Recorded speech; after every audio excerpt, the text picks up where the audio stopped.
As I said, we've had some injuries that have affected results, but we have a competitive team. We have a team good enough to be winning these games.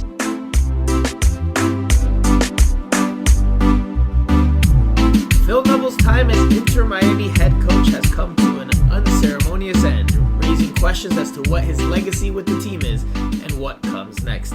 Hello everyone, hola a todos. Welcome to Miami Total Football Radio, a bilingual Inter Miami focused podcast where the beautiful game collides with passion and analysis. Here we provide you with all the latest team news, analysis, opinions, inside information, general punditry, and much more via a team of seasoned South Florida-based reporters. My name is Franco Panizo, one of your usual co-hosts. First off, I want to say apologies to the returning and usual listeners for going on a 1-week hiatus.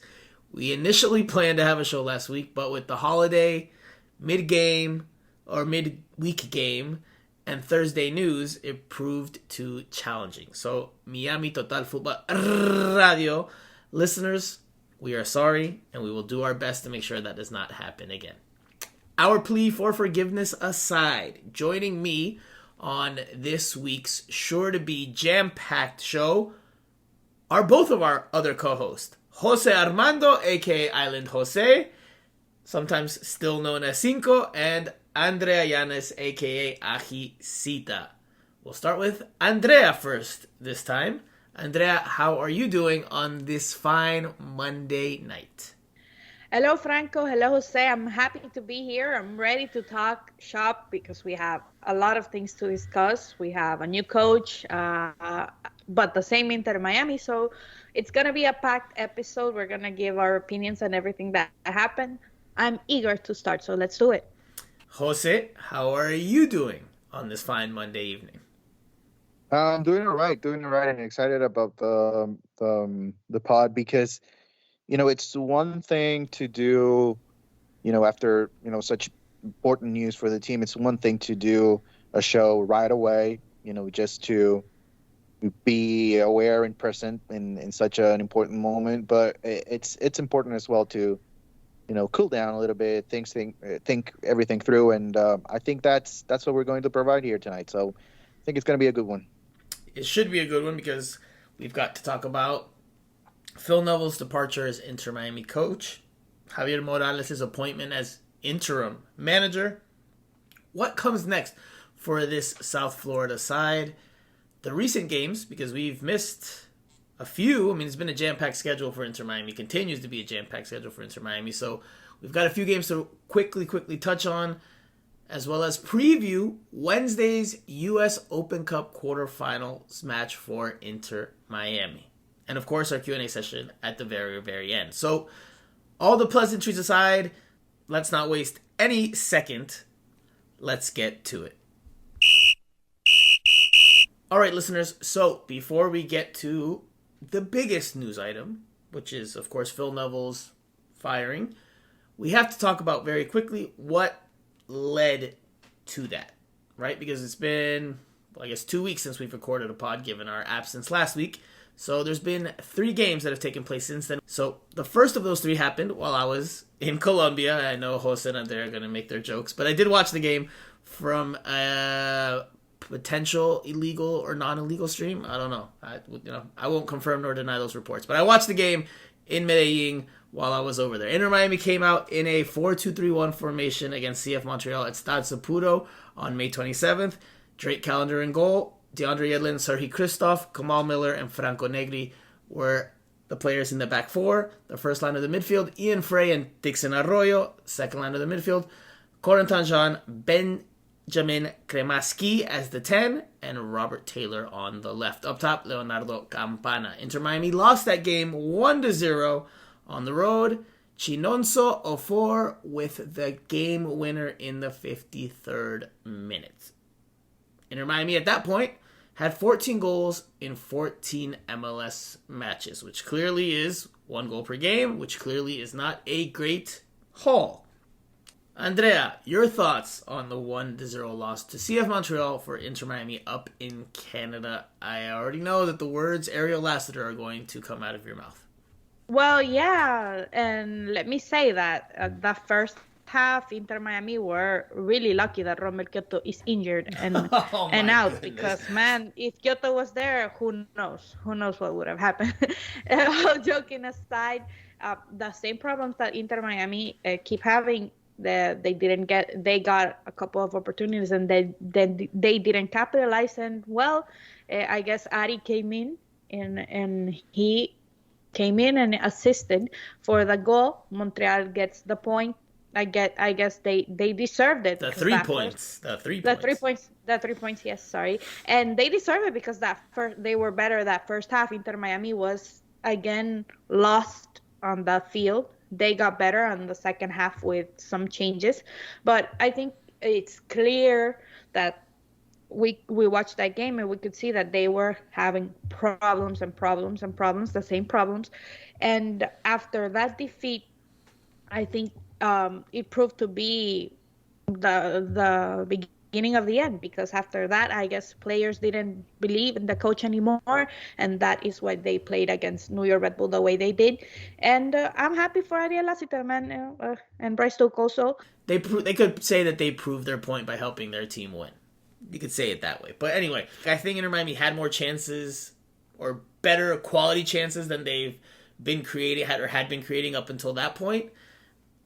But it wasn't like they had an abundance of clear-cut chances. There was a Robert Taylor shot in the first half that he pulls wide off of a nice 1-2 with Leo Campana that you probably would expect Robert Taylor to do better on. He should have done better. There's another shot, if I'm not mistaken, in the first half. Corentin John is wide open inside the penalty area, and you have to put that one away. Absolutely have to put that one away. And he places it too close to the goalkeeper, and the save is made, and he wastes that chance. That one absolutely is unforgivable. You know, if I was Phil Neville, I would have had a big talking to Corentin John after that game, because I probably would have pulled my hair out. Then in the second half, you know, you have those 2 shots laid on that hit the post. One was from Stefanelli from distance. It was a good shot, but it's a long shot from distance. You're not going to expect many of those to go in on a regular basis. And then you had another shot from Benjamin Kremaski from the right, which hit the post, the near post. Goalkeeper almost got caught cheating there. I mean, you could say it was some bad luck there, but also, again, the goalkeeper normally has his front post covered, normally, especially from the angle that Kremaski was in. So they had some chances. They were better in that aspect. I think they probably deserved something from the game. Nonetheless, in the end, they lost, and the losing streak extended to 3 games at that point. 3 games. Then came Wednesday. Here we go. This was a big one. Last Wednesday, Inter Miami returned home to play the New York Red Bulls at Drive Pink Stadium in Fort Lauderdale, Florida. And Inter Miami suffered a 1-0 defeat. Goal from Tom Barlow in the 52nd minute. So an identical result, although a different venue. That extended Inter Miami's losing streak to 4 matches in league play, and it marked their 4th loss of the season at home. So their 4th home loss, to put more simply. This was the starting lineup for Inter Miami, playing in a 4-4-2. You could look at it as a 4-2-2-2 if you want, but this was the 11. Drake Callender in goal. DeAndre Yedlin, Serhii Christoph, Kamal Miller, and Franco Negri, the usual suspects at the back. The 2 holding midfielders were David Ruiz and Dixon Arroyo. And then in slightly wider positions, Benjamin Kremaski on the right, Nicolas Stefanelli on the left. Up top, you had the striker duo of Leonardo Campana and Joseph Martinez. This one we'll touch on in a little more detail. Not a full-on analysis, but in a little more detail, because I think it deserves that. So we'll start with Jose. We will talk about the stands and the fan reaction and all of that. But just in terms of the game, the analysis of the match, your biggest takeaway or takeaways? Well, you know, I think the first half was a nightmare. I mean, it was a nightmare to watch. You know, both sides, I think they were, you know, just not good enough. And, you know, they showed why they are outside the playoff picture, and, you know, they just didn't have enough. Second half, as the Red Bulls get on the board, the most concerning thing to me at that point was that Inter Miami, didn't show any sense of urgency at all. And when you're going through a tough stretch, you're not winning games, you're at home, you're playing against a team that's in the bottom of the table as well. I would assume, that is the point where players should react and just realize, no, this is not going to happen. We're not going to drop a game against the Red Bulls at home. There's no way that's going to happen. We just need to find a way to win this game, to turn things around. And I didn't get that feeling at all. I didn't get that feeling. And I asked Phil after in the press conference, and he agreed with me in a sense, right? Because he said, the goal was a big blow and blah, blah, blah. Then I asked the same thing to DeAndre Yedlin, and DeAndre Yedlin didn't agree with me at all. I don't think he liked the question. But, I could tell that players were thinking one way and the head coach was thinking in a completely different way. So, to me, that's where, things started to add up. There was a disconnect. Obviously, there was a disconnect, right? Yeah, there's a disconnect. There's also, the situation with the supporters. Mm-hmm. And, one more thing that was very concerning to me and that showed me that, it was we were close to the end. It's when Phil makes a decision to bring in Harvey. And, that moment, as much as I can criticize the fans for doing that, because Harvey's Harvey and Phil is Phil, But I thought Phil made the wrong decision by putting in his own son on the field because of all the nepotism talks. He's aware of that. He was aware of that. So I think he did put Harvey, in a position where there was no benefit for him. Because he knew Harvey wouldn't turn things around, And then again, he's a defensive player. And then he makes the decision, if you look into things tactically, Harvey comes in for Christoph. And then, DeAndre Yedlin plays as a center back. So, it makes no sense at all to do that. So, Jose, look, from a football standpoint, from a soccer standpoint, I think I can see what Phil is trying to do or was trying to do. Whether we agree or disagree, I think I see what he was trying to do, which is put in someone at right back that can inject a little bit more dangerous play in the final third. Like, again, whether you agree with that, disagree with that. Franco, La Cava Jose, he was there. Yeah. Jose. So Like, again, Franco, I'm giving you what I think the thought is. I'm not telling you I agree or disagree. Espérate. Hold on. He burned it. Hold on. His own son. Hold on. I think what the football soccer idea is, okay, there's not many options on the bench, right? You could say La Cava. Okay, besides La Cava, was there anybody left on the bench that could come into that game at that point? La Cava was the right choice. Right, but so there's one. It's not like there was a plethora or an abundance of options for Phil Neville there in that game. Nonetheless, I'm just telling you what I think the idea was. I think the idea was to have a right back because DeAndre Yedlin, and someone said this at the most recent game, they were like, DeAndre Yedlin gets forward, but that doesn't mean he attacks. He just gets forward. Right? He's not necessarily the best crosser of the ball. He's not necessarily a player that takes people one-on-one on the dribble. So yes, he projects forward and he can get forward and serve as a passing option. But how often is he actually dangerous when he gets forward? Right? And I think that's where the distinction is between, well, he gets forward, but he doesn't attack. Like, I think that's so you expected to have Harvey I'm not telling you what I expect. I'm telling you what I think. I'm telling you what I think Phil Neville's idea was. Harvey Neville, I think, is a better crosser of the ball. I'm not saying he's an incredible crosser of the ball, but I think he's a better crosser of the ball than DeAndre Yedlin. That's just my opinion. But I agree with you. I agree with you that the optics are bad. The optics are bad. When he's the fifth sub, you could see that he knew that the end was coming, and he didn't care. and he did that to his son. That says a lot about him. See, I don't see it that way. I don't see it that way. I think, yeah, I don't see it that way. I think he was just desperate, at that point. And we have seen Phil, what happened in press conferences, and we when he's under pressure, he just reacts a certain way, and sometimes he doesn't think things through, and I think maybe that was the case. He felt a lot of pressure, and at that point, he, for some reason, he thought that was the Lo que se vino a la cabeza. the right thing to Lo que do. se le vino a la cabeza.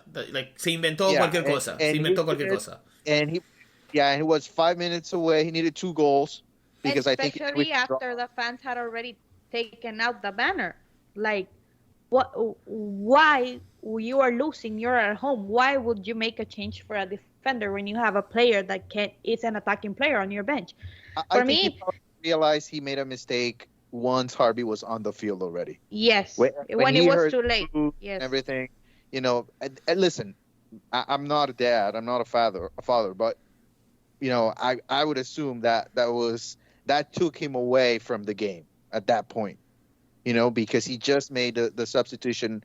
Harvey, is getting booze as he makes a throw in. It's not like the booze came because he's a defensive player and he was coming in. He got booed when he was about to make a throw in. So at that point, I assume Phil thought like oh man, this was bad. This was bad. It got ugly. And of course, as they tried. But remember, the thing is, Jose, he went to a press conference and didn't admit his mistake, and that was one of the problems and why Phil Neville is not the coach of Inter Miami anymore, because he couldn't agree. He couldn't even acknowledge his mistakes, and he couldn't acknowledge that mistake. They should have won the game by 3-0. Yes, exactly. So to the end, that was delusional, and for me, that was when he was asked about that. I expected another form of, but as always, he threw the blame. Murió en su ley. Yeah. Phil murió en su ley. He died by his own sword, right? And I'll say this. Look, again, from a soccer standpoint, I think there's some argument that could be made for putting Harvey Neville in when you have that depleted of a bench. I think there's some argument, not a whole lot, and I'm not saying I agree with it, but trying to understand what Phil Neville was doing, I think I get what his intention or his thought was. That's what I think. That being said, I agree with you guys that the optics are not great, especially when it's your 5th and final substitution in a game that you're trailing in to put in a defender. And then to put in a defender that is your son. I mean, that's just not a good look. And look, Phil Neville's job at that point was to try to win games. It was not about good optics. But reading of situations in games is definitely part of a coach's responsibility.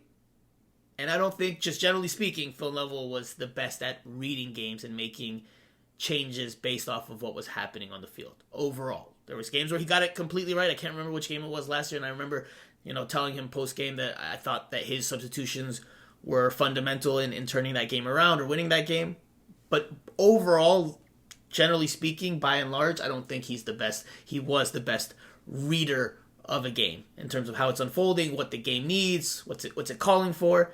And in this game, yeah, I think he gets it wrong by putting in Harvey. Now, we do have to talk about Leo Campana's performance in the first half. We can't ignore that, because Campana has an early penalty kick in that game that he shoots tamely and too close to the middle. It's an easy save for Red Bull's goalkeeper, Carlos Coronel. Campana then has another chance later on in the first half. It's a 2-on-1 against the Red Bulls. Franco Negri serves in a great ball to Campana at the back post on the ground. And Campana, instead of shooting it on a one-time effort, tries to take a touch, gets too far away from him, and then that allows the Red Bulls to get back and clear the ball. Just that split second, that one little touch made a world of difference, and the ball's cleared out. Campana doesn't even get a shot. I think it actually might have even hit off of him and went out for a goal kick, if my memory serves me correctly. So Campana had a terrible game in this one. Not going to point the finger at him for the loss, because there's still X amount more minutes to be played. But he didn't have a good game.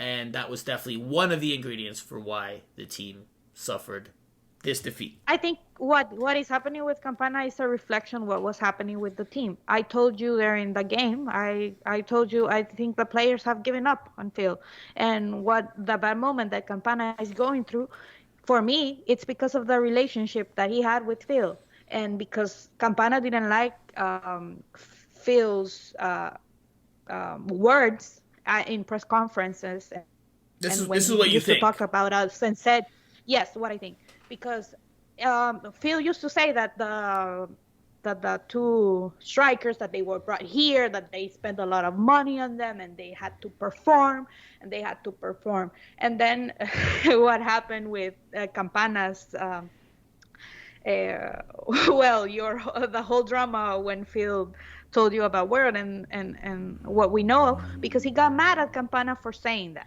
So I think that relationship, from what I read and what I could see from the players, the relationship not only with Campana but with a whole lot of the squad was broken already. Players were not getting the idea.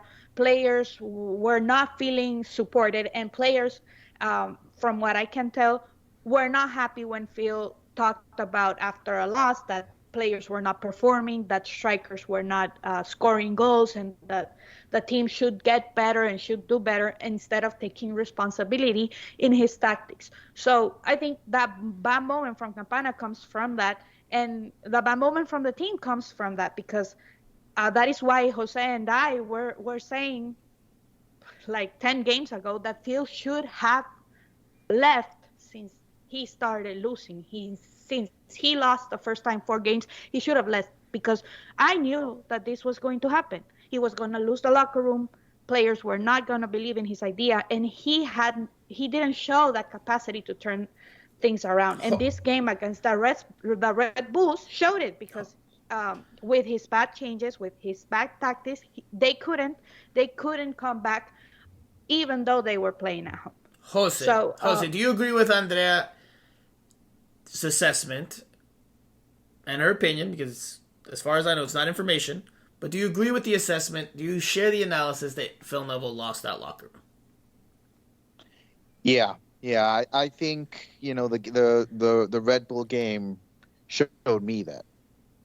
I think that was the game where I thought I would expect more from these players. But I thought they didn't feel comfortable, and they were lacking in confidence.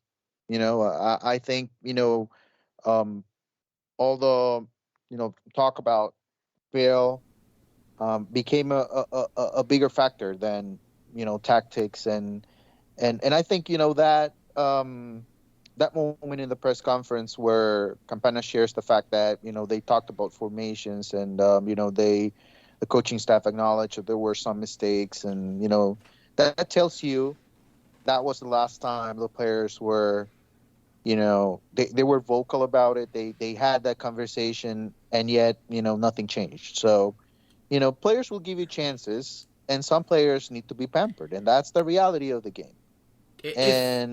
Jose, if you combine what you just said about Campana, right, the comments he made after that Nashville SC midweek defeat in league play, with Joseph Martinez's previous, I don't know what's the right word, but his show of frustration at being subbed out in a game prior, a few matches before that, where he ignores Phil Neville as he goes to the bench. I mean, you started to see cracks, right? You started to see more and more issues in terms of players and coaches. And of course, when you're losing, frustration happens. It's normal. But I agree with both of you that I do think Phil Neville, in the end, lost that locker room. And there's many reasons why I could think that. I've said for years now that, when Phil Neville constantly points the blame at the players in press conferences, I think there's times and there's ways to do it. And I think at sometimes he's done it well and in a good manner, or in a manner that will resonate with the locker room. But then I think there's times where it's not done in the best way, where a team or a group of players or even one player can take that a little more personally. And I think that's, those are instances that Phil Neville as a young head coach didn't do the best in? Within the last 2 months, probably, Phil mentioned several times, he said, players can come to me and tell me we're not creating chances, and that's something that's very telling as well, because, he's not saying for sure that, players have done that. He never said, like, players came to me and told me we're not creating chances. But if that is in his head, it leads us to believe that there was a conversation. Right. You can interpret that there the was. Strikers, right, and the coaching staff, So, if players are complaining that there are not enough chances, and we add up to that, what Campana said, after a game in which we all agree that he shouldn't have played so defensive. And that's why, during that stretch where they started winning games, the way they won those games, and we said at that point that was not progress, I think players didn't like to win that way, because right, I agree with you. I mean, why would you? If your coach constantly throws you under the bus as a whole, right? Yeah. And rarely, and I will absolutely till the end of me say that, Phil Neville definitely did not take accountability. No era autocrítico often enough, genuinely enough. There were times where he said it because you could tell he's trying to just say the right thing, but it didn't come off as real and genuine. Most of his messages were just about the shortcomings of the teams. I mean, you could go back to like maybe even the first season, right? Where, remember that the outburst he had against the referees for what he thought was a terrible call or consecutive terrible calls in consecutive games. And he essentially was saying, like, there's something funny happening here against Inter Miami. Afterwards, I believe the league fined him. He even had like an abrupt impromptu press conference on one Sunday afternoon. I'm not sure if you guys were on it. I can't remember, but he was like in his house, in his kitchen, and he was talking to us like just about things that had happened and calls he had gotten from the league and conversations he had. But he also kind of retracted his steps a little bit. So, I mean, he often pointed the finger not at himself for the shortcomings, and I think that did cause the locker room to lose faith in him and trust in him and belief in his idea, along with the results not being there. And I think it's very telling, which we'll get to here in a moment in a little more detail because we have to wrap up this game with the Red Bulls. I think it's very telling that in the Phil Neville social media post that he posts on Instagram, a social media platform where I would say 95, if not more than that, 95% of the players are very active on. He gets 3 messages, 3 comments from 3 players there. And usually, you might even see players make their own posts. Thank you, Phil. Thanks for the season. Whatever it is. You see that sometimes. And you didn't really see that with Phil Neville after he was let go. I think the 3 players that commented on Phil Neville's post were CJ Dos Santos, Jean Mota, and Christopher McVeigh. Nobody else. To me, that's telling. To me, the stuff that has been said afterwards, the little bits we've been able to pick up from Javi Morales, and I think it was clear that Phil Neville lost that locker room and no longer was able to get the best out of the players. Now, I think another reason behind that could be, the fact that, so many players were playing out of position, which is something that we mentioned several times here. Hold that thought, because that's going to be part of the talking point here a little bit later about what Phil Neville's legacy is. What will he leave us with in terms of his memory as Inter Miami coach? We'll get to that in a second. So hold that thought. Let's just wrap up this Red Bulls game. So I talked about Campana. I don't know if you guys have anything you want to add there with regards to the game he had. We've talked about the post-game comments. I think we need to dive a little bit more into the reaction from the fans, because I think that played a significant part. I won't say it was the biggest factor or the driving factor, but I think it plays a part. After Tom Barlow scores in that 52nd minute, on a goal in which I agree with you, Jose, it showed that the team no longer had fight, it no longer had belief, it no longer had conviction, because there's an image from the broadcast of that goal on replay, where 4 New York Red Bulls are attacking the ball because it's Luquinhas that goes on a dribbling run that gets through the midfield, starts dribbling towards the left. He takes a shot with his right foot, a little awkwardly, and it hits off the far post.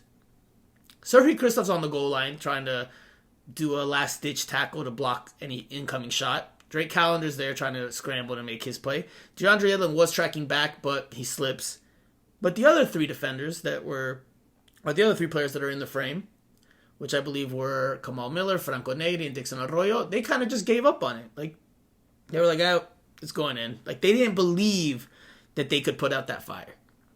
If you're a player and you believe that there's a chance you can put out that fire, you're darting towards that ball with the same optimism or the same aggressiveness that those 4 Red Bull attackers were. Like, there's 4 Red Bull players in front of most of Inter Miami's backline. And the only people standing in between them and the goal are Sergei Kristof and Drake Callender. And this is from short distance. So I think that image was damning. And then after that, of course, come the boos and the Phil Neville or the Neville out sign, which was held up in La Familia for a good while. It was also held up at the final whistle, and the boos rained down again. You touched on Harvey Neville being subbed in when he was checking into the game. Harvey Neville was booed when he touched the ball. The few times he touched the ball, I believe there was one moment he got on the ball, he was booed. Another time he might have committed a foul. I'm not sure. I couldn't really tell. I think there were some boos, but not a whole lot when he committed a foul high up the field. And then, like you mentioned, the back-to-back throw-ins on the right sideline that lead to more boos. So it was getting ugly at DraftKings Stadium. There's a video prior to that, after the goal had happened, but before the Harvey Neville entrance, where this was taken by, I believe, Beef, an avid listener here who has reemerged on Twitter, so shout out to Beef. But he took a video from the East Stand, and props to him for capturing the images, but he captures Leo Campana frustratedly sitting there on the bench, just kind of dejected. And then off to the side, you see Jorge and Jose Mas. Kind of like hands on their faces, hands on their chin, glum, despondent. And right then and there, you can see that they were at a loss. Like this is just an accumulation of frustration, disappointment, and defeat. This is supposed to be one of the top teams in the Eastern Conference. At least a competitive team in the Eastern Conference. And they're far from that. They remain in last place, 15th in the East. And the losses at home are piling up. So, anything you want to add with this game or about that before we go to what was Thursday's massive news? Andrea, you've been quiet for a bit. No, I think you said it well, and I already said what I said. I think the players were done. That game was just a confirmation, and the fans getting out that banner, I guess, confirmed to the owners that were there that it was time to move on. The players and all that you're talking about, their language, Campana's language, everyone's language, it was obvious for me that they had to do something. And so it didn't surprise me when they did on Thursday. It was the best thing for the team, for everyone involved, I think, even for Phil, because after what happened with that banner with his son and him going to a press conference and saying that they had opportunities because he considered that getting to the area was an opportunity, I think it was over. It was done. It should have been over before, but that was la gota que derramó el vaso. That was the last. The drop that overflowed the cup. Jose, you had something to say there. I will ask you this, and then you can add in what you were about to say. How much do you think the fan reaction, not just the boos and the signs, but the lack of overall turnout? And yes, this was a midweek game. Yes, the Heat and the Panthers were both, entering their respective championship series. So there's a lot that goes into it. But how much do you think the fan reaction played a part in Thursday's decision to fire Phil Neville? I think it played a significant part. Again, I won't say it was the biggest reason, but I think it plays a part. I don't think David Beckham signed off on that thing. Like, he's calling in like, hey, it's time to let Phil go. I think this is not inside information, just my supposition. I think Jorge and Jose had seen enough. They had enough. They were there live. They felt it all. They felt the ugliness of what that was on that Wednesday night. And I think they were the ones to make the call. And I don't know how that night went. Maybe they texted Beckham. Maybe they had an emergency meeting, or maybe they had talked about. I don't know how it all went down. And again, this is just my supposition, but I imagine in my head that serious conversations were had, and they were the ones that were saying, "It's time. It's time to make this decision to let Phil Neville go." Yep. Because I think they are the ones feeling the pressure. I mean, David Beckham is traveling all over the world, and he probably watches on his phone. But the Mas brothers are the ones that are here every game, and so I think they were ready to make this call, maybe a few months ago, a few weeks ago, but there was that David Beckham relationship that I'm sure is a part. I mean, as much as they can deny it, it was a part of it. So I think the fans were a big part of it, and hopefully ownership for this team understands that the fan base for Inter Miami is different. It's different. People here in South Florida, they know the game. And the people that were complaining in social media and in the stadium that were booing, they do it because they care. Mm-hmm. And when you have a fan base that understands the game and cares about the team, you have to take care of them. And we have seen in South Florida, how when people, stop caring about your team, and especially we have seen it in soccer, when people stop caring about the team, they will just go away and never come back. So I think, obviously that was the right decision, but it was good as well for, ownership. And it should be the next step for ownership to admit mistakes, right? Because I think, coaches for Inter Miami, the hiring of coaches for Inter Miami, even starting with Diego Alonso, that was a last minute hire, and they were looking for something else, but they were so late. Remember, they had already so many players signed, and Diego Alonso, they didn't have a coach, and Diego Alonso came in and they had. But it's not. Wait, hold on. It's not on the owners to hire a coach. Although in this case, with Phil Neville, they make decisions. Yeah. So they make decisions. So they hired the sporting director in that case, which was Paul McDonough. Which again, after the fact, I mean, even before you could have said Chris Henderson was the right hire over McDonough. You could that would have been a fair point or a fair argument to make. They went McDonough. McDonough couldn't close the deal on any coach. In terms of getting them to sign on until Diego Alonso was his fourth or fifth option. So, does ownership play a part? Yes. But generally speaking, it's sporting directors. That's what I'm trying to say. They need to stay away from making those decisions. In this one, Jose, you're right. In this one, because it's Phil Neville's David Beckham's friend, right? And I don't think Jorge Mas and Jose Mas were like, let's pick Phil Neville to be the coach. I think this is David Beckham's influence, and this is important to note. Right? Because the late Grant Wall, rest in peace, great journalist that he was, he wrote the book, The Beckham Experiment. And if you have not read it, go and read it. Because it is a fascinating read into the insights of a professional soccer club, professional football club in MLS at a different time. And that being the LA Galaxy when David Beckham signed on. And that book shares a lot of insight into what it was like with David Beckham around as a player. And there were so many positive things. The media attention, a lot of good things. But there were also a lot of bad things because Beckham felt, and his people felt, like they could call the shots. Like they knew what was best. And that led to issues at times with the Galaxy. And it wasn't until firm lines were drawn in the sand that the LA Galaxy improved with Beckham. And then they started winning titles and trophies. And I think that's what's happened here. I think that's what happened. David Beckham was like, all right, well, this first season during the pandemic was not as good as we wanted to be, blah, blah, blah. We're going to get rid of Diego Alonso and Paul McDonough. We're going to start clean, but we're going to start clean with what I think is best because I'm the soccer guy. And then he brings in his former teammate, his friend, his business partner. And that's, I think, an example of the Beckham influence or the Beckham experiment going against Inter Miami because it wasn't good overall for Phil Neville, which leads to Thursday's decision. Inter Miami announces it parts ways with Phil Neville via a press release.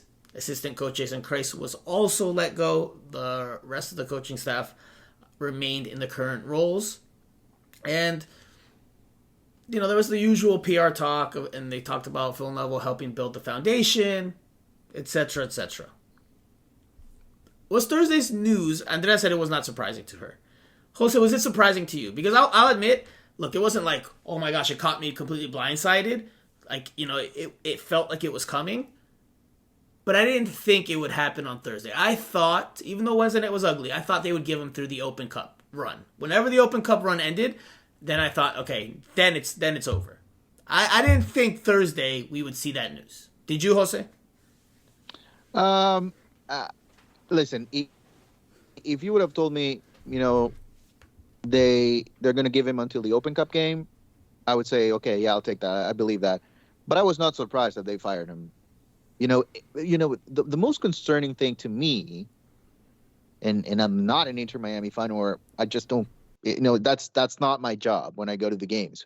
But, when I felt the atmosphere that night at Drive Pink Stadium, that was concerning to me. That was like, okay, fans are just, tired of this, and I thought, anybody that was in the stadium that day, they felt it. I mean, it's not something that you can explain, but it's just, you feel it, that emptiness that was in the stadium, no energy in the second half. And the only reaction that you had were boos. So I thought that was, it was just a boiling point. And so I was not surprised that he was fired the next day. I thought the main thing for that to happen was, do we have somebody, that would take on the next 3 games? And once they found it in Javi, then, they were good to go. So this is the quote from Jorge Mas part of the quote from Jorge Mas in the press conference Inter Miami put out on last Thursday.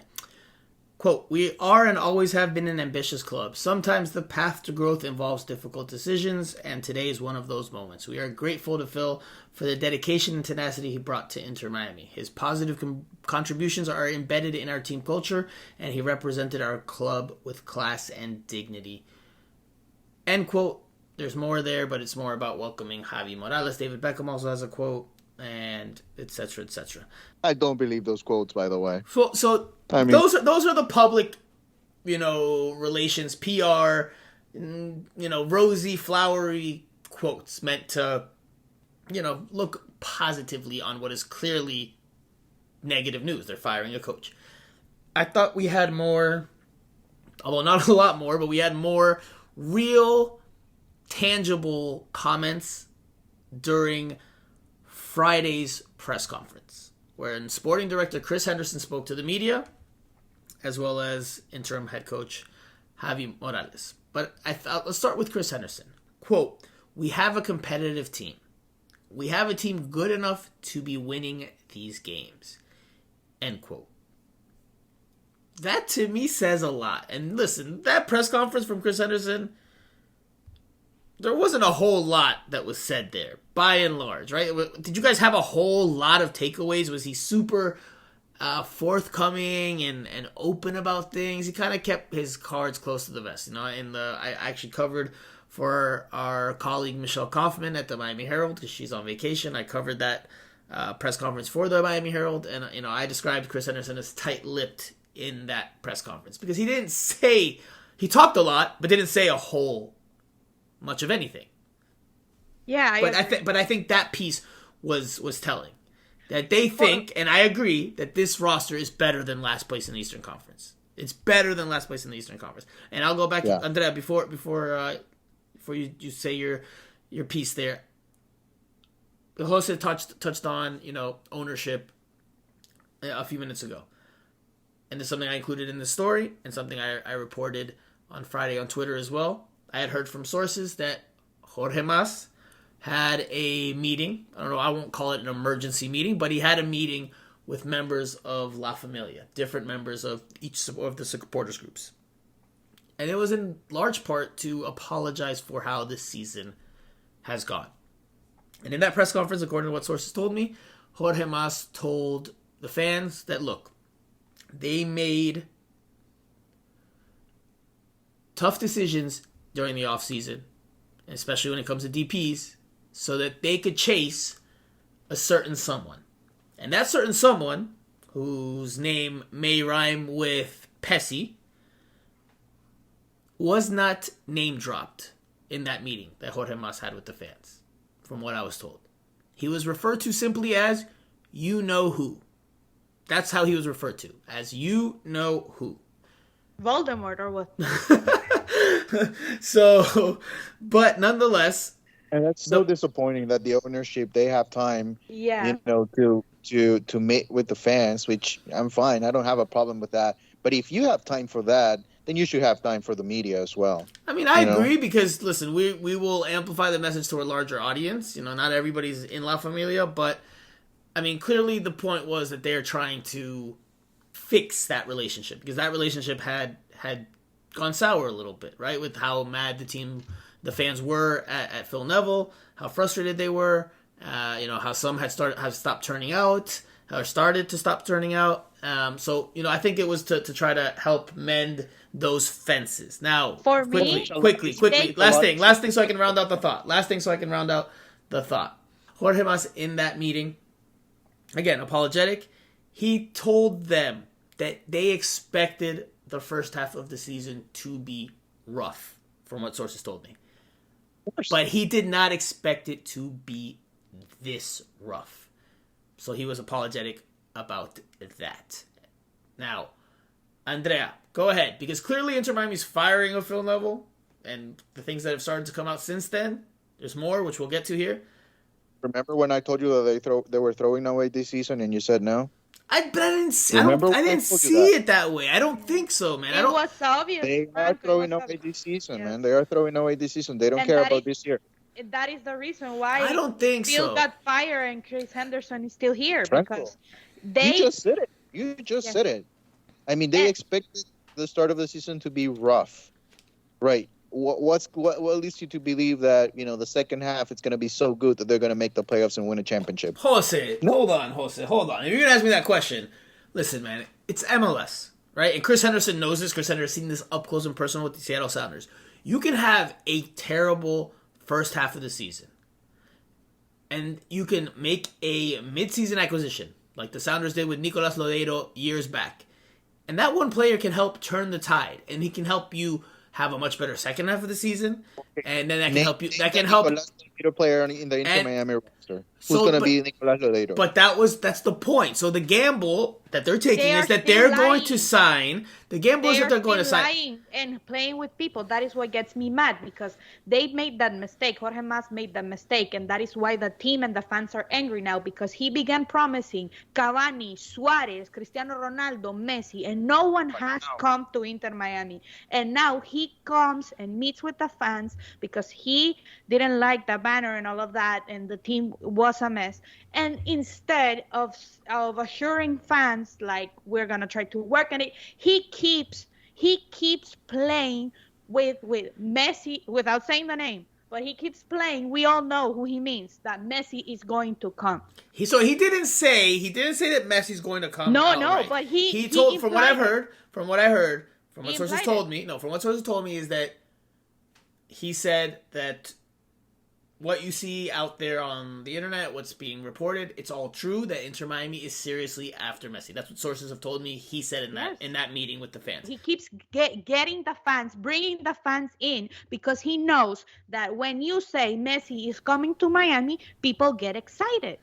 That is the truth. And if they're actually going after Messi, then they're actually going after Messi. Like that's like, what is he supposed to say? We're not going after him? If they're going after him, they're going after him. He didn't say, from what I've been told, that he's coming here, dotted line, he's already signed, it's all but done. No, he didn't. I'm not saying he said that. He's saying the same thing that he has been saying all these years since he became partners with Beckham, promising those kind of players and not delivering. So people are gonna get tired of that, especially with what happened today. They are not getting Messi. It came from his father's mouth. Messi wants to play in Barcelona, so he's not coming. That it sounds like an excuse. Exactly. That is a problem. More than okay, we're working hard on building a team, it sounds like, okay, Instead yeah, of focusing on that. but we're gonna get you Messi. We're gonna Mhm. get you Messi. So just hold on, because soon we're gonna get you Messi. So He didn't say they're going to get Messi. So right, that I'm but I clear. But mean, he they're trying to excused say- the bad part of the season and these struggles these struggles are because they are trying to get Messi. That is what he did. that's Didn't like he? an excuse. That's It's like an excuse, exactly. And it's Phil, like it's part of that scapegoat saying It's that. part of the reality, though. Wait, they have Campana. Okay, who else is there a DP on this team that yeah, is? but there's no need. There's no need for There's the no ownership need to for. go out and say that if Yeah, you don't have it. Like if I'm exactly. gonna promise you the best player in the planet, I'm not gonna do it until I have him, until I signed him, until I know for sure that he's part of my team. That's when I'm gonna go out and talk about it. Because if you don't have him, then it's more like an excuse other than anything else. And especially when the team is struggling, Exactly. I mean, it's an excuse. It's an excuse. It's It's it's the easy way out. It's the easy way out. Instead yeah. of just I don't the necessarily problem. agree with even that. though you I don't don't have it. necessarily agree with Even that. though you don't have it. Do they have Messi? Do they have They Messi? don't have They Messi. it, right? They don't have Messi. Why would you go out there telling the fans, about Messi or bringing a top player when you don't have him?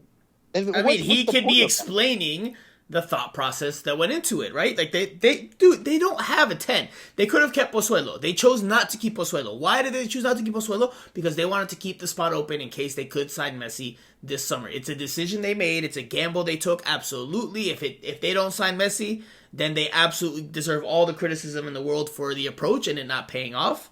But if they do sign Messi, then the gamble looks a lot better for them. Wait a So minute. They are If they don't misleading sign people. Messi, if they do all this and they don't sign Messi at the end of the day, so that's fine, sacrificing the season just because you tried to get Messi. No. I just said if they Sorry, don't guys. sign Messi, then their Listen, gamble get over then their this. gamble didn't We work. tried, but Messi said no, so it's on Messi. It's not on us. We're last place. We finished last place. I just said, Sorry. Jose, if they don't sign him, then their gamble did not pay off, and they deserve every bit of criticism for sacrificing essentially an entire season for one player. To other if, players. Listen, if they don't bring Messi, then What are they going to whoever do? whoever To they get bring people in to the stadium. whoever they bring in after is going to be a disappointment. Like no whoever they sign, if it's not Messi, unless it's Neymar or Cristiano Ronaldo, which it won't be, then it's going to be seen as underwhelming.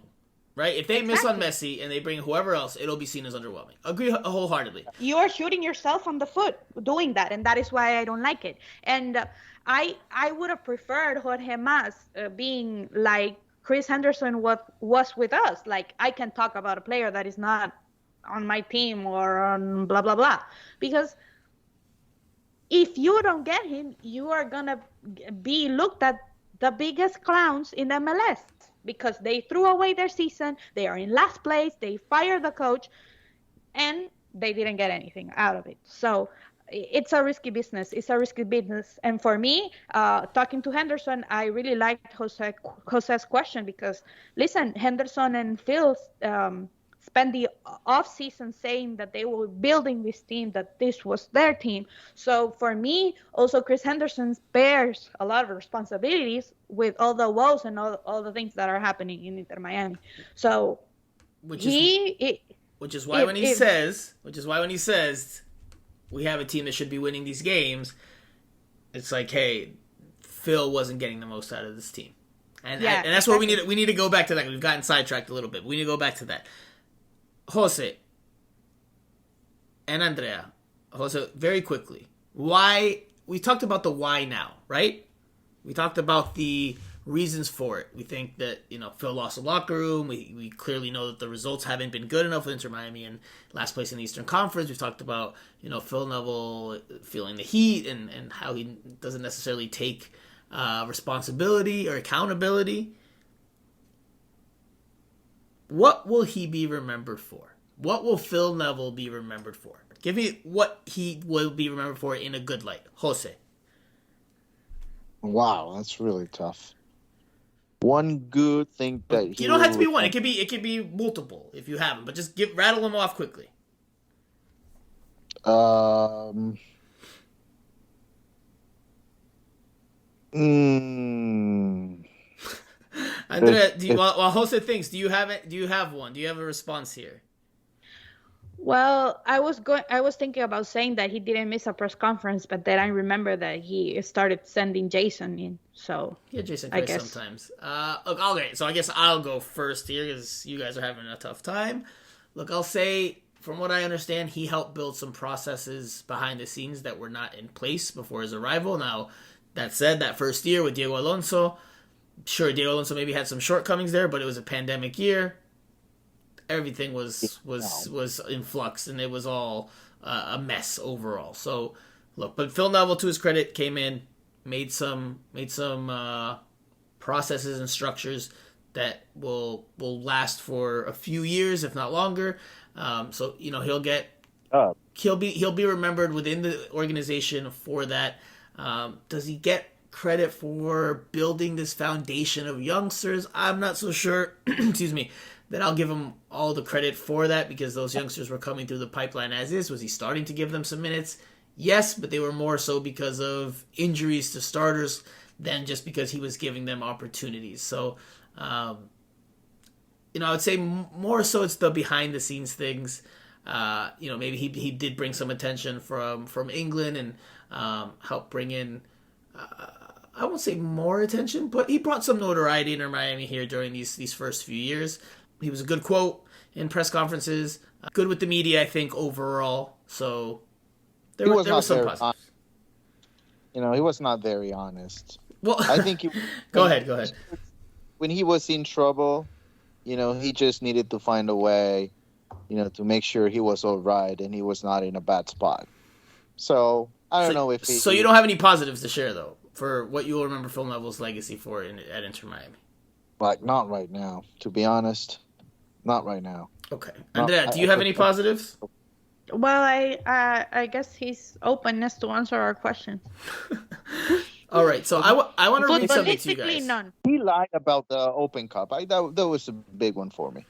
But He lied about the Open Cup. Jose, you can see from us three that there's from the soccer standpoint, football standpoint, there's not a whole lot you can be like, oh well, he developed this or he found it. Like from a soccer standpoint, there's not much to talk about. We're talking about from the outside. He even tried to take credit for the young players as well. And, right, which is why I'm saying I don't know if I can give him credit for that. I mean, it's like Inter Miami announcing players as academy players. They're academy players.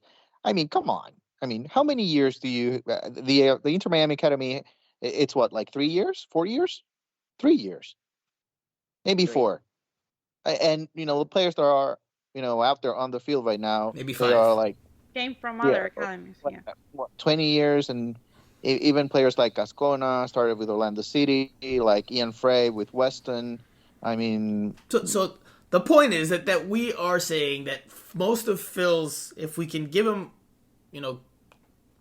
good passing grades on certain things, it would be for temas extrafutbolísticos, right? Like outside of soccer, outside of being the head coach of the X's and O's. And I want to read something to you guys that I was shown after he was fired. And this was written in The Guardian in 2021 by a reporter named Suzanne Rack.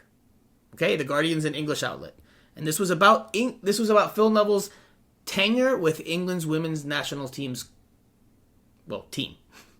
And there's this paragraph. I want to read it to you. You guys tell me what you think. We haven't talked about this. We haven't discussed this. I did not even let you guys know we were going to touch on this when I gave you guys the rundown because I wanted your full, genuine responses here. This is a paragraph from that story. Neville undoubtedly has an ability to build a rapport with players and to charm employers. He is overall not an unlikable person. However, we will mainly remember the outbursts, the narrative twisting, and an arrogance not befitting a man with such limited coaching credentials.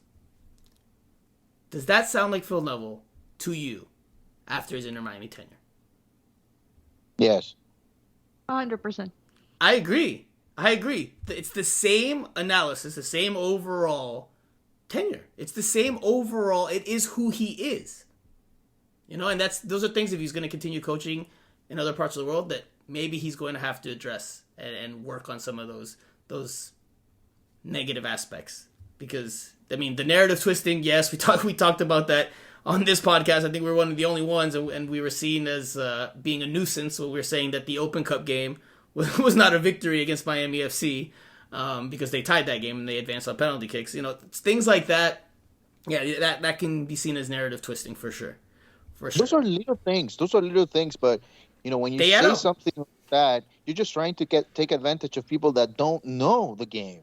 And exactly. That's horrible, man. It is, and for a self-criticism like him. Hold on. In Europe. Jose, go ahead. Finish your thought. Andrea, you're next. Yeah, he was just, you know, when he said that, you know, he felt like he was in a corner, you know, and he needed to save himself, and for that he lied. And he lied to people, and that's not fair. That's not fair because, you know, there are so many fans, and I don't know, maybe reporters as well, you know, that, you know, they're just getting their first steps in the game. And, you know, when you lead them to believe something that's wrong just for your benefit, I mean, that's not nice. I mean, that's not okay. That's just not okay. And he knows the game. He knows the game.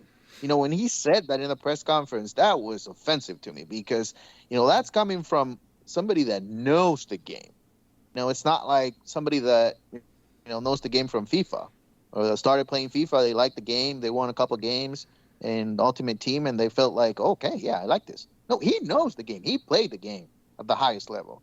So that was very disappointing to me. I honestly, I'll tell you, I had a different opinion from Phil before that quote than what I have right now after that. Which quote? Because I just thought the quote about winning the game. You know, when he got upset about, you know, because he got upset as well when people started telling him that he didn't win that game, that was a draw. Right. He quote tweeted me on Twitter when I was telling can't remember who exactly it was, that they did not win the game. And he quote tweets me. It had nothing to do with Phil in terms of the conversation. Phil, I don't know how he saw that tweet, but he saw it. Quote tweets it, and it's like, yes, we did. You know, and again, listen, I want to say this. I do want to say this about Phil because, you know, I've been critical of him. We've been critical of him. And I think, you know, the proof is in the pudding with his tenure here, the time he had in South Florida. But it was never personal. It's all professional in terms of just the lack of results and, you know, him playing players out of position. I think that's what we're going to remember from the Phil Neville tenure. You know, playing players out of position often, which we talked about, us three and some other colleagues, after that Red Bulls game in the parking lot when we were getting ready to head home. You know, how many players have left Inter Miami after being coached by Phil Neville and gone somewhere else and played better? I think that is a sign of a coach that struggles to find their best positions.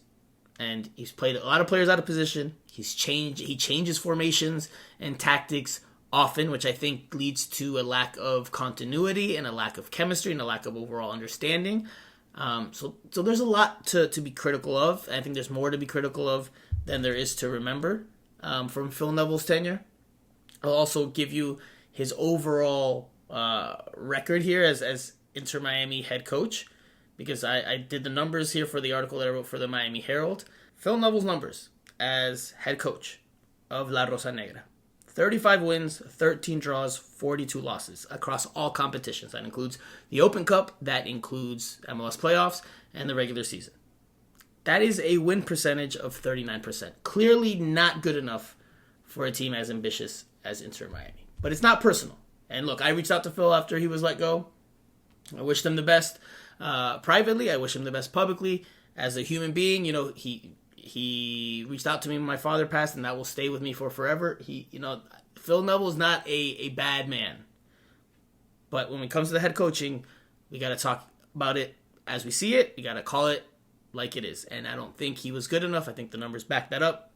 And I think, obviously, you know, that was the general consensus when it came to Phil Neville. Now, let's move on to this past weekend's game. Very quickly.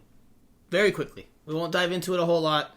Just get some quick snippets from you guys here with regards to the game. But Inter Miami played at home in its first game under interim head coach Javier Morales. the former MLS number 10, former MLS Cup winner, the former MLS playmaker. Inter Miami loses 2-1 to DC United. The visitors score in the 76th minute through Donovan Pines, then in the 90th through Christian Benteke. Ian Frey pulls one back in the stoppage time in the 90 plus 2, so 92nd minute. But it gives Inter Miami a little bit of hope, but in the end, obviously not enough. They lose again. Oh, by the way, Inter Miami was playing down a man since the 7th minute after a red card to Kamal Miller. This was Inter Miami's starting lineup in a 4-2-3-1 formation. Drake Callender in goal. Back four, DeAndre Yedlin, Sergei Christoph, Kamal Miller, Franco Negri. So that went untouched. In the midfield, you had David Ruiz and Dixon Arroyo on the first line. Then the second line of the midfield, Corentin Jean, Benjamin Kremaski, and Nicolas Stefanelli. Up top, Joseph Martinez got the start over Leonardo Campana. Now, Miller gets that red card in the 7th minute, and that forces Inter Miami to change tactics, to change formation, to bring out a player. Javier Morales subs out Nicolas Stefanelli, brings on Ryan Saylor. And this was a very weird game, not only because of the early red card. There's injuries in the second half to Dixon Arroyo and Ryan Saylor. The first goal that DC United scored was awkward and weird and not the type of goal I think I've ever seen and maybe we'll never see again. So it was just an unusual game. But just your overall thoughts, Andrea, on this latest defeat in Javier Morales' interim head coaching debut.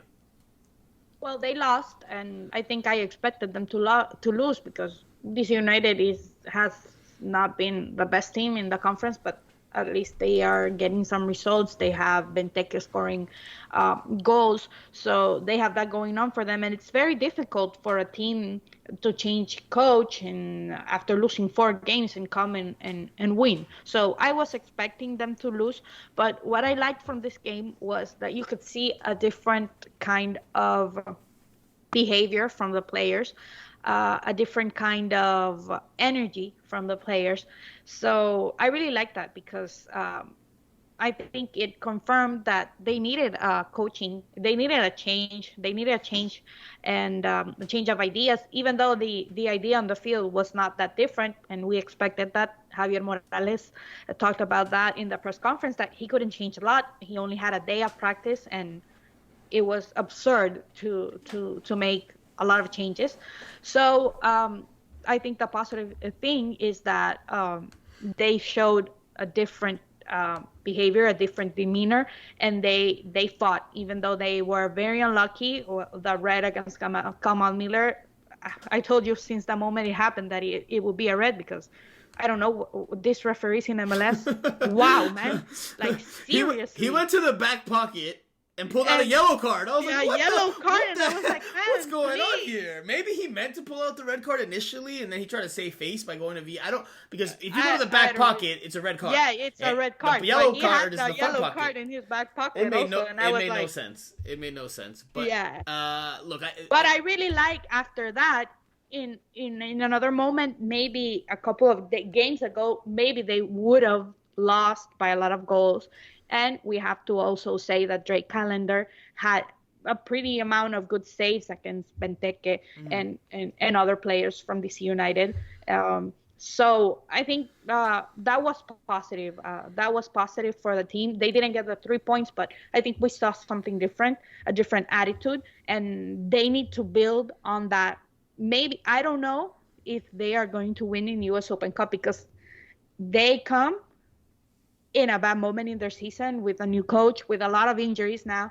And we are going to talk about that, Franco. And I don't know if they're going to win, but at least we saw a different side of the players, a different view. And I think they can build on that, or the coach that comes can build on that. I agree that this is a game that they showed well because they kept fighting. They kept competing. They tried to dog it out, right? They scrapped, they clawed. It wasn't a game where they were going to play pretty soccer or even close to that, especially after the red card, right? Once that red card happens, el partido se divirtúa, right? Like, it just, everything goes out the window. You're now playing with 10 men. Stefanelli, who's one of your more creative players, had to be sacrificed. I heard his family was not too pleased by his early substitution, that it was him.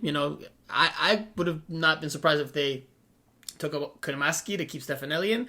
Maybe that's what I would have done, but nonetheless, it was Stefanelli who was sacrificed, and his family, from what I heard, was not too pleased by that. Nonetheless, I agree with you in terms of the positives that they fought, that they battled, that they scrapped, that they clawed, that they stayed committed to the cause. Yes, they eventually gave up a goal.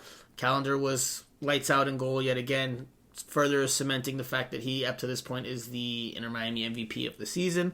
Ian Frey's golazo, the first of his professional career. That was a nice finish there from outside the penalty area. It is up for MLS Goal of the Week. So those are the positives. From a soccer standpoint, it's really hard to judge because, again, the game just went out the window. The game plan went out the window once the red card happened. So we'll see what Javier Morales' tactics are. Hopefully on Wednesday when they play Birmingham Legion. I know he's going to probably have a limited roster there, but we'll have more of an idea of what he's looking for tactically, because in this game, that all went out the window 7 minutes in. Jose, anything you want to add about this game here from an Inter Miami standpoint?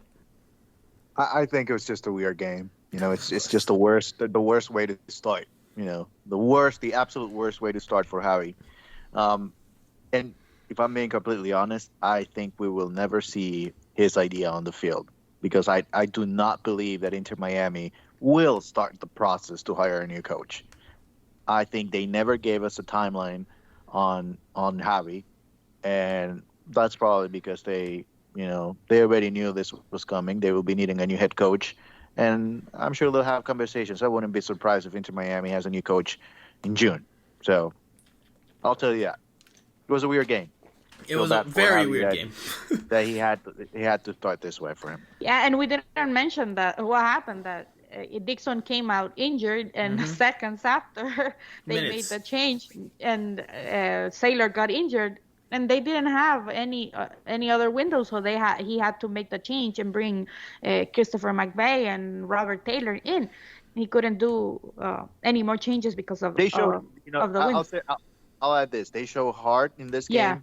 Yeah. And if they would have played in like this in the second half against Red Bulls, they probably tie that game at least. They probably tie that game. Yeah, I think this cements that what we were talking, that against Red Bull, the players were absolutely done, because what they showed against DC United, even though they were losing 2-0, was different to what they showed against a worse team, that is New York Red Bulls.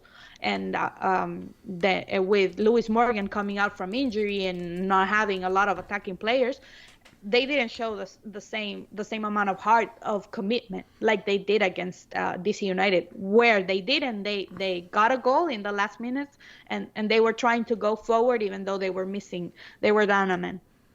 There was a renewed sense, right, like of conviction, of belief, of fight. I agree with that wholeheartedly. So, I think, again, that's one of the major positives from this game if you're an Inter Miami fan, because they were valiant in the defeat. They fought as hard as they could, and you can't fault them for that when they're with 10 players for as long as they were. I do think, to your guys' point, especially yours, Andrea, when Chris Henderson in his press conference on Thursday says, players need to give 5 to 10% more, that to me reads like the players weren't doing enough. Like, they could be doing more. But why weren't they doing more? Because they just didn't buy into the coach anymore. They just weren't buying in. And then when you see this fight, this hustle, this effort, this energy, I think that, like you said, that speaks to the difference, right? Just a renewed sense of belief to an extent, or a commitment to the cause that's different from the past. I will share this quote from Javi Morales. You guys can read into it what you want. He said it post-game. He said it in Spanish, but I'll translate it to English. Quote, "We spoke to the players on the first day about how we wanted to change the culture of the team. And one of our values is to not offer up excuses." End quote. Interpret that as you will. Jose, I know you read into that pretty well. So anything you want to share with regards to that? Because we've talked about this through our WhatsApp chat. Well, I think it's pretty clear. I mean, it's It goes back to what we mentioned earlier about that relationship, especially with the strikers. I think you know the strikers were whenever the team didn't score, it was everything went right back to them. Not finishing, not being clinical, and just putting all the blame on the players. And I think it's pretty simple. They just didn't want that from Javi, and I think they let him know. And probably Javi as a player, he understood that, and he said like he just wanted to make sure that things will change. Okay. Well, then let's leave it there. We've talked for a good while. We'll come back for a really quick preview of Wednesday night's match, a very short Q&A, and that'll probably be it. We probably will forego the final thoughts on this week's episode, but we'll do all that. We'll do that after this.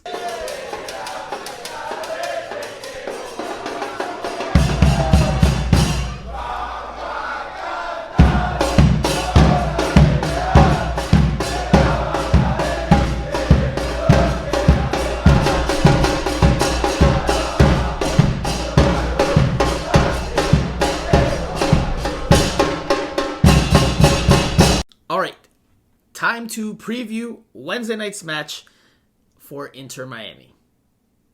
La Rosa Negra is on a 5-game losing streak in MLS play, but they are 2 matches away from reaching their first ever tournament final, or first ever final in general. And that's because they play Birmingham Legion in the quarterfinals of the U.S. Open Cup. Inter Miami will travel for that match, and they will travel with a good list of walking wounded. Inter Miami's hobbling into that match. A lot of injuries. They'll be shorthanded.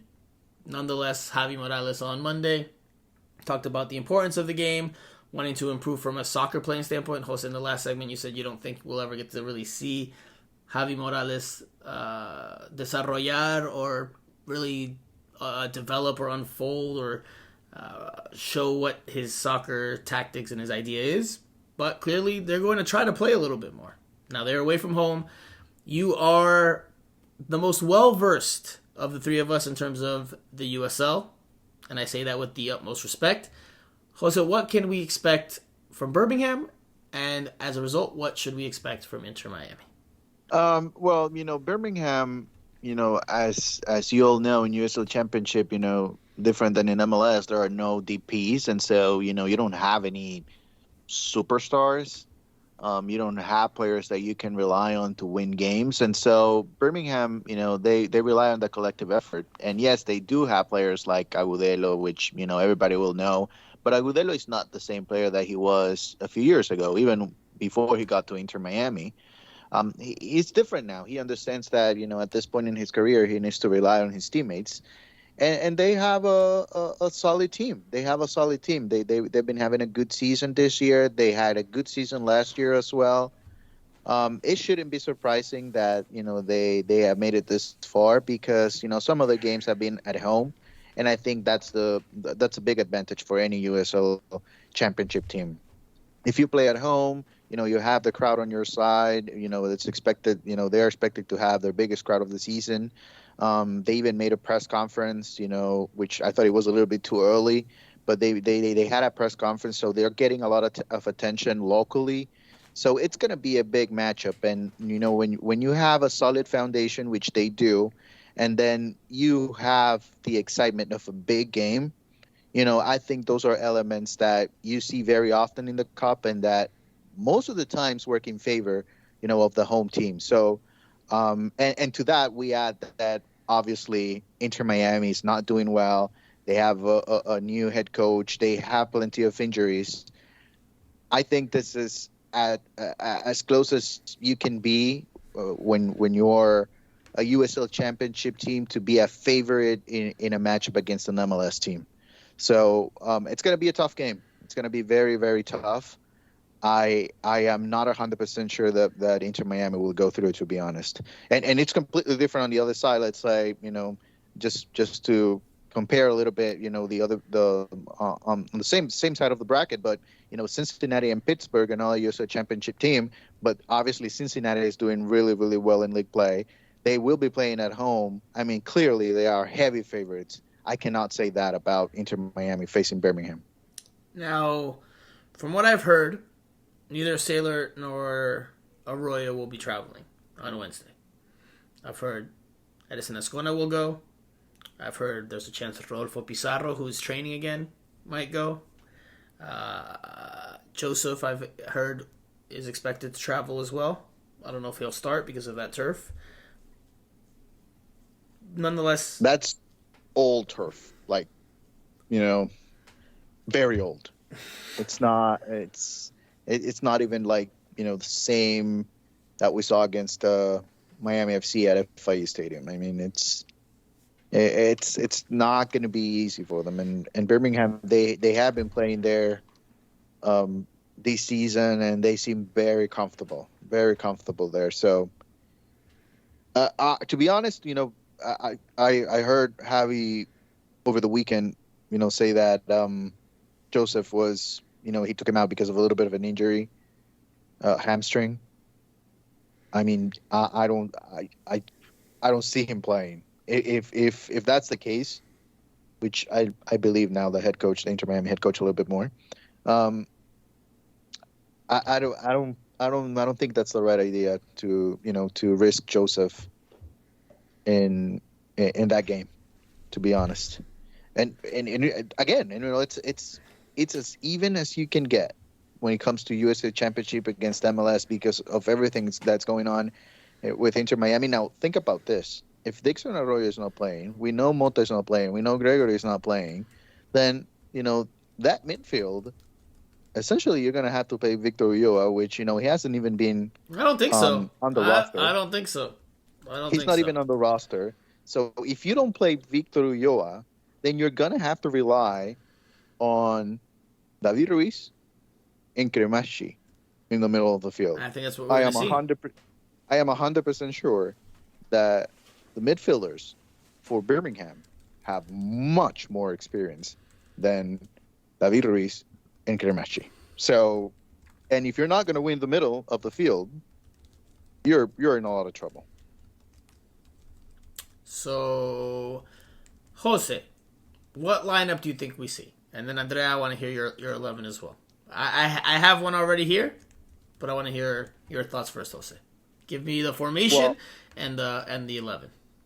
This is a game for the semifinals. This is a game that can take you to the semifinals. And listen, for Inter Miami, it's probably their best chance at a trophy, even though they're in a rough moment right now. This is their best chance at a trophy this year, probably. So yeah, absolutely, you have to go for it if you're Inter Miami. Forget about the Revolution over the weekend.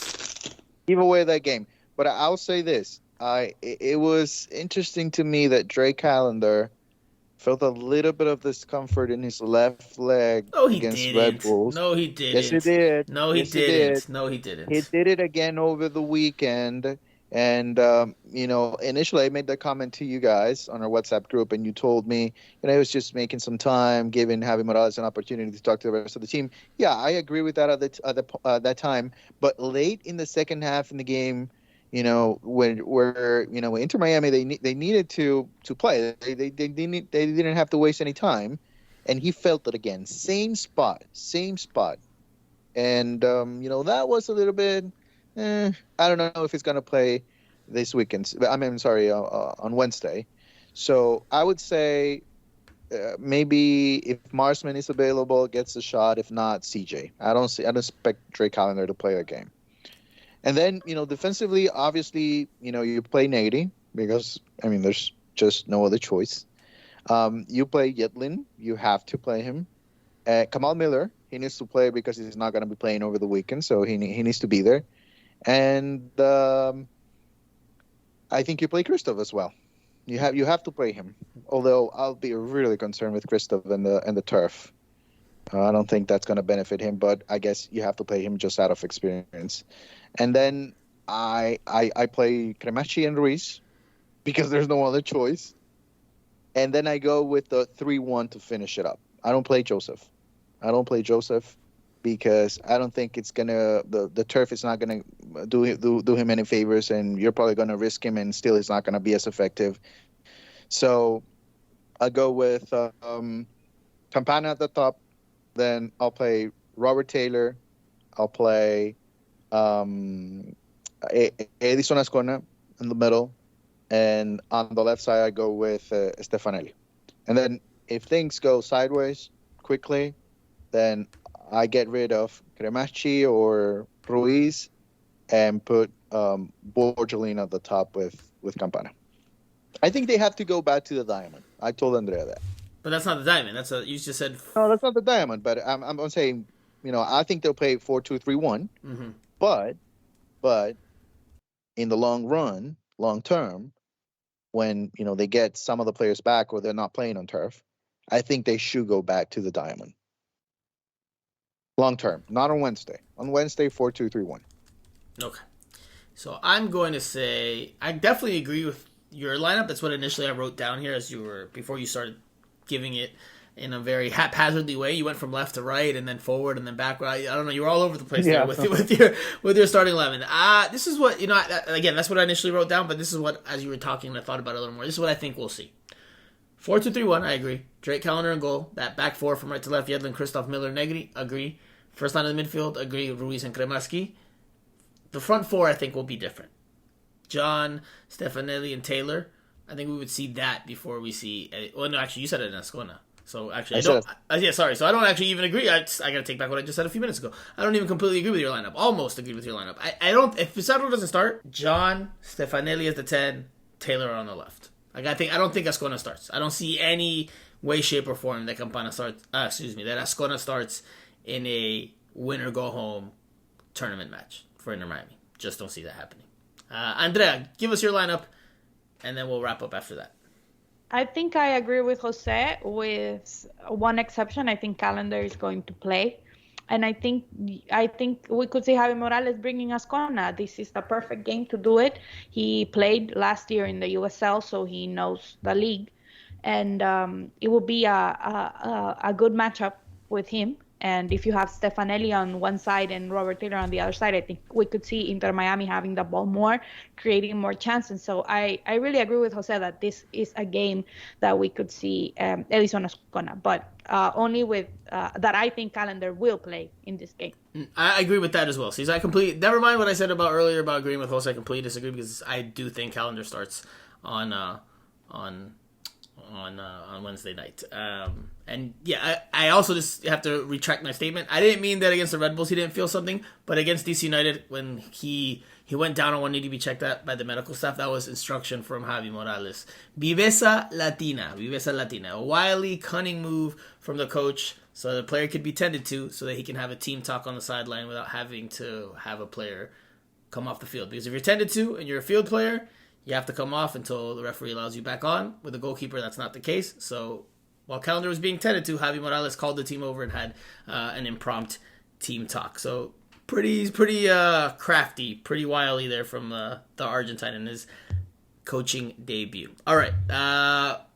I completely disagree with you guys that Ascona starts. No way I see that happening. I would bet almost anything. Q&A session. Let's answer one each. We've got a bunch of questions, as you can imagine, given the busy week and the heavy news, but we'll do one each. So let's go with Don Cafecito, and this one's for you, Jose. Are we due for another limpieza de huevo? Because it looks like this team needs a serious limpieza. Not that I believe in that stuff, but I mean, what happened on Saturday is really weird. Give it a minute. Give it a minute. Maybe Javi brings positive energy, and maybe that works. So I would say let's put it on hold for at least a week. One more week. Okay, Andrea, you're up next. And your question will be from... I'll combine two for you. One comes from... And we talked about this a little bit, but you get two. One comes from Lucho Lalo, 1896. He says, if we don't get Messi, what would the transfer window look like in the summer? And related, kind of similar to that, from always pessimistic Ralph Lucarella, please discuss where the franchise goes from here if they fail to land Messi, as appears likely. Seems to me their outlook would be pretty bleak as they have failed on all their promises to their fans. Andrea, did you write that under a pseudo Twitter handle? No, I'm just kidding. I know always pessimistic Ralph Lucarella is active on Twitter. But anyway, Andrea, your turn. Yeah, well, I said that before when we were discussing that what Jorge Mas was talking with supporters. I think a lot of people will feel that way because if you continue to keep edging people to believe that and you don't deliver, it's going to be disappointing. And people here in South Florida are not forgiving. They are not forgiving. And when you promise the likes of Messi and Cristiano Ronaldo and you don't get not one of them, and you don't get Neymar, and you don't get Sergio Ramos, you don't get Busquets, it's really hard to keep people interested. And the problem is that people are going to get mad because it's been 3 years of the same. It's been 3 years of hearing Messi is going to come to MLS. The World Cup is in 2026. He will come and play the World Cup, whatever. So people get excited, but people also see the lie, the hypocrisy in that.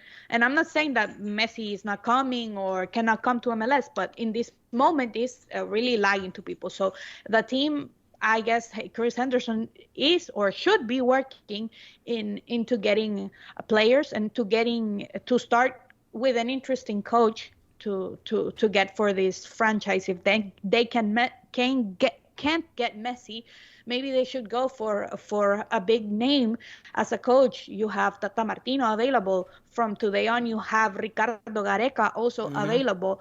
So then, if you are not going to bring Lionel Messi, you need to start by bringing a coach of that caliber. And they have to pay a coach of that caliber to get the team to start playing better, to build something, and to give fans that hope. And for the other question, I guess Chris Henderson has been looking at options.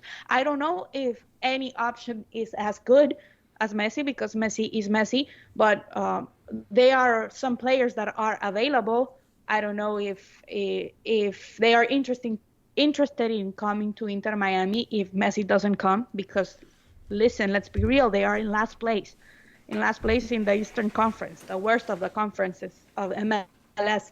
So unless you give money, are they planning to give money, like for example for a player like James Rodriguez, who has clearly in the past said that he doesn't like MLS, or in that moment he didn't like MLS, and you're gonna give him a lot of money to bring him here, and for what? So the team needs to be intelligent in what they do, and especially stop lying to people, stop giving people false hope with those type of players if you don't get them. Because listen, to win this league you need designated players, yes, but to win this league you don't need Messi or Cristiano Ronaldo. You just need to build a good team. So in my opinion, to wrap this up, bring a good coach. If you don't get Messi, bring Tata Martino, bring Ricardo Gareca, bring El Turco Mohamed, any of those coaches who have had experience winning in Latin America and in big tournaments. Bring a name like that to Inter Miami to start giving hope to people and to start building a good team. All right, my question comes from Beef. And he says, we know Inter Miami is very secretive about their injuries and woes, but any clue with Arroyo and others going down what the lineup change will be for that U.S. Open Cup match? Also, what happened with Neville Jr., the son? Is he out as well? Cheers, Franco. So, Beef, we've touched on the lineup, but the second part of that we didn't touch on, which is what happened with Harvey Neville. So, he did not dress in the weekend match against DC United. It was because of a coach's decision. At least that's what we were told. Now, there were jokes about which coach made that decision. Was it the outgoing coach or the incoming coach? Nonetheless, look, I think after last Wednesday's game when he was booed, dealing with, the firing of his father from a personal standpoint, he probably needs a few days away. Will he be in the match day roster on Wednesday? I've been trying to find out, have not gotten an answer just yet. I would be surprised if he was. I think probably still needs a little bit more time to, clear his mind and make do with the changes that have happened here with Inter Miami. And yes, he's a professional footballer. This is part of it all. But I think, as a person, he's going to probably need a week or so to maybe even a week and a half. Maybe he'll need through the international break. He'll go through this week not being in uniform, and then have the international break to continue to clear his mind, and then after that be back in contention to be on the match day roster. So, and I know he wasn't the only one that asked that. Lucho Lala also asked, will Harvey play tomorrow for a U.S. Open Cup? So, Harvey Neville, player that people are asking about. So that does it for the Q&A session. If we didn't get to yours, don't fret. We will go around and around as we do every week to try to answer as many questions as we can from as many different people as we can. I think that's going to do it, unless you guys want to give a very quick final thought on a type of profile. Andrea already did it, so Jose, a type of profile for the next head coach Inter Miami should hire long term. That could be your final thought. The next coach is Tata Martino. We'll know it. Come on. I think there's a high chance of that. I think, he's got MLS experience. He's a notable name. He's coached Messi before. He's coached Pizarro before. He's coached Josef Martinez before.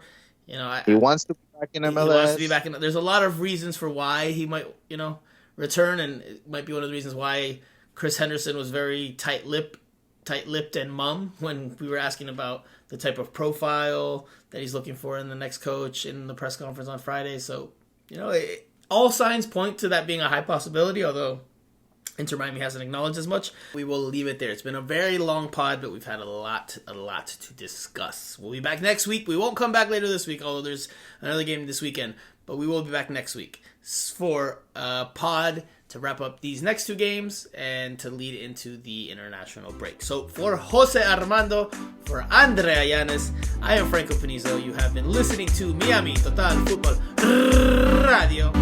Talk to you guys again next week.